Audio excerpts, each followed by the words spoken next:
Good afternoon. Welcome to my daily Facebook Live. My name is Barry Selby. Quick introduction. I am a best-selling author, speaker, and relationship attraction expert, helping strong, successful women find balance in love, life, and business. And I'm also a passionate champion of the divine feminine. I also help the men, just to be clear, too. Welcome to my daily Facebook Live. This is called Messages to the Masculine to Inspire the Feminine Heart. That's the full title. And I do this every day. And this is a daily broadcast, hence every day. And today's is number 259. The topic today, being the day after Valentine's Day, is do you have a Valentine's Day hangover? I'll explain what that is and some solutions and maybe some interaction if you have questions and comments, and we can go from there. So, if you had a nice Valentine's Day yesterday, congratulations. I personally did. I had a very nice time with a friend of mine. But when I was out with her, we were looking around and I was watching the couples. Being in that arena, my radar is scanning and seeing all the different the ways people connected or didn't, how they held each other, how they dressed up. It was really entertaining in a way. And I could also feel some trepidation, some very comfortable because there were people who had been together for a while or were very natural together, but also a lot of the uncertainty of that special first date, or the first special date, put it that way, because it's not their first date, hopefully. Maybe it is. But it's their first special one. The other part of this is sometimes, and maybe not you, but maybe people you know, make February 14th a very special day of importance. It's funny because I noticed some friends of mine celebrating one was 20 years, one was 30-something years anniversaries today. Or yesterday, excuse me.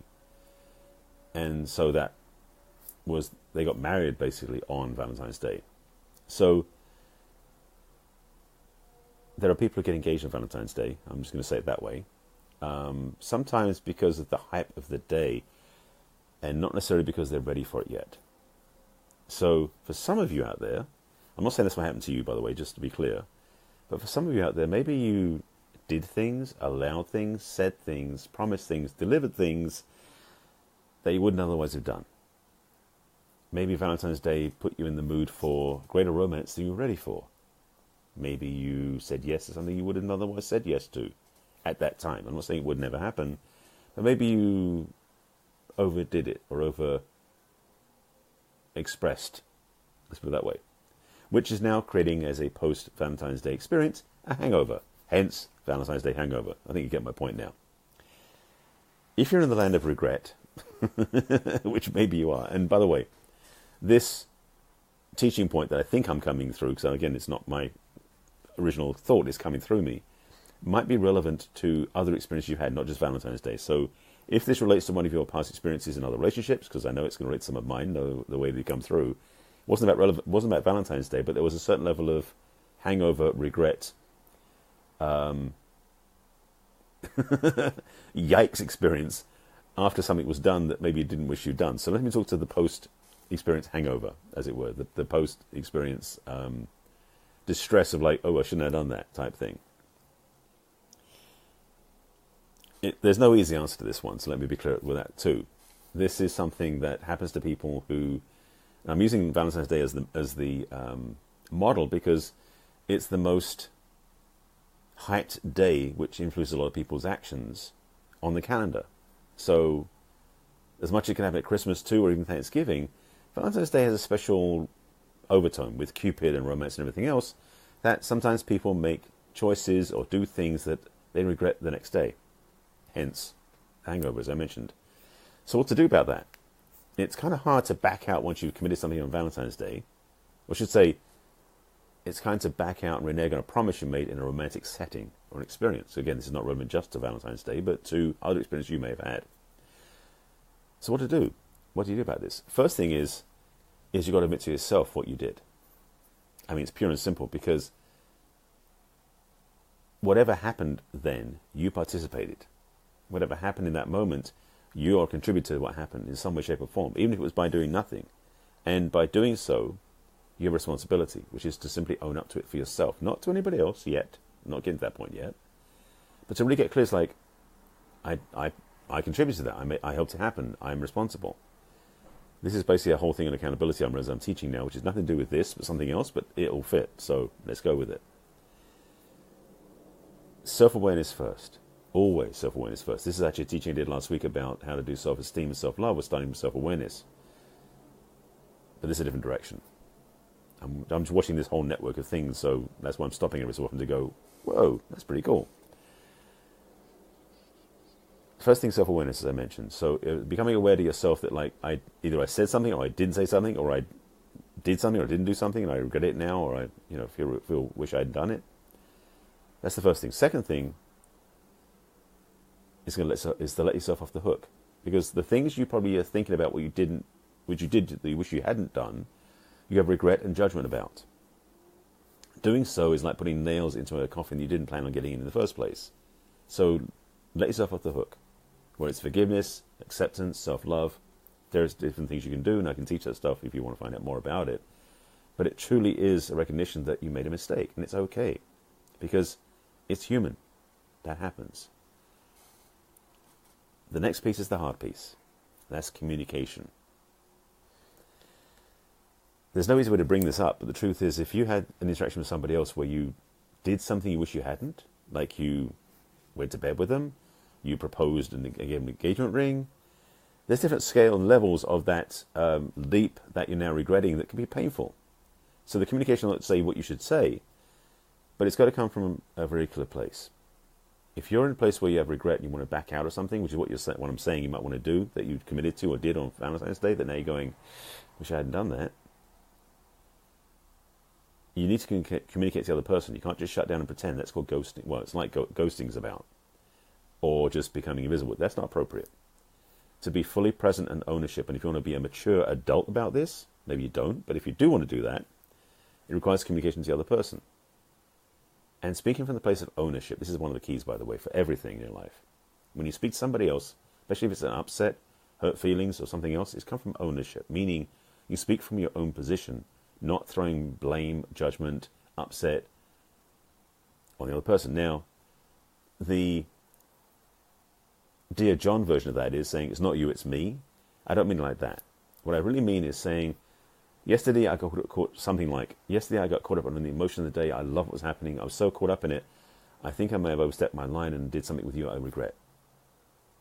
Now that's self-ownership. It's truth. Presumably that's what happened. And it's what you can build from. Now, depending how much of a celebration you have with your partner, your date, your mate, it may require more than that. But if you take that action to be honest and real, transparent and vulnerable, it makes it much healthier, so that you actually can ideally find a resolution. Because the thing is, they may at the same time, possibly, not guaranteeing, going, I wish that hadn't happened either. They may be sitting there going, I don't know what to say to you. Like if you're the person in the place, they may not know what to say to you in response. So by you laying the groundwork and by being in a place of vulnerability and transparency, saying to them what didn't work, they may go, thank you for telling me, I wish I'd known. Because I was holding this regret and worry at the same time, and you've made me feel better. How about them apples? So this is a quick teaching. I'm just seeing if there's any more, but that was the kind of the fundamental three pieces, which is, first of all, become aware for yourself, get yourself off the hook, and then to communicate from a clean place. That's the three pieces I recommend. This is true pretty much in any situation where you have an upset or a discord or a miscommunication or stepping over that line. But I'm putting the context of the Valentine's Day hangover because for many people, that's what happened. So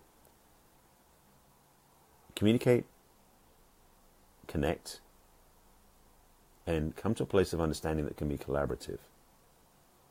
These are skills for business as well as for romance.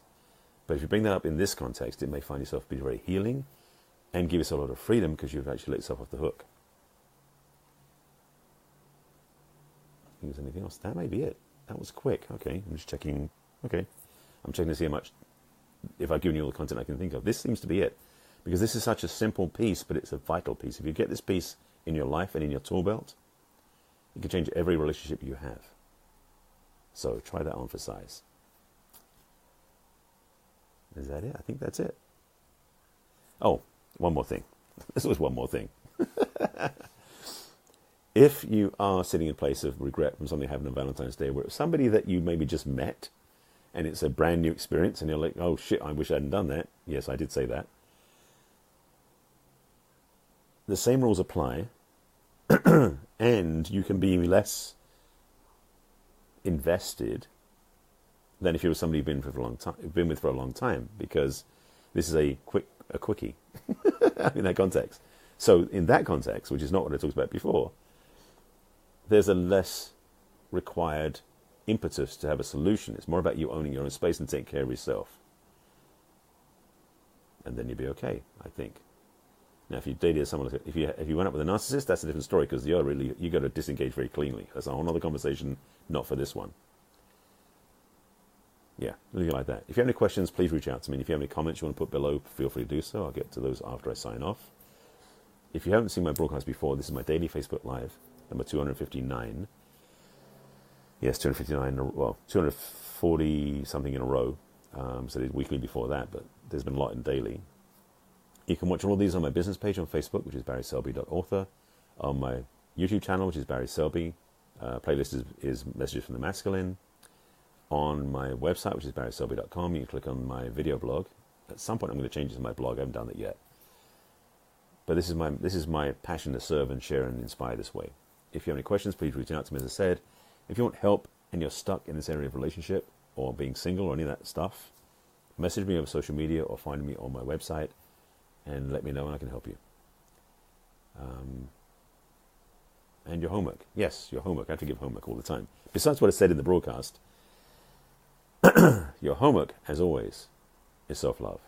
Your homework is to remember that you're worthy. Your homework is to remember to love yourself, honor yourself, respect yourself, so you can be more effective, more successful, and more whole. With that, I wish you well. Take care of yourselves. I'll see you again tomorrow for another broadcast. Bye.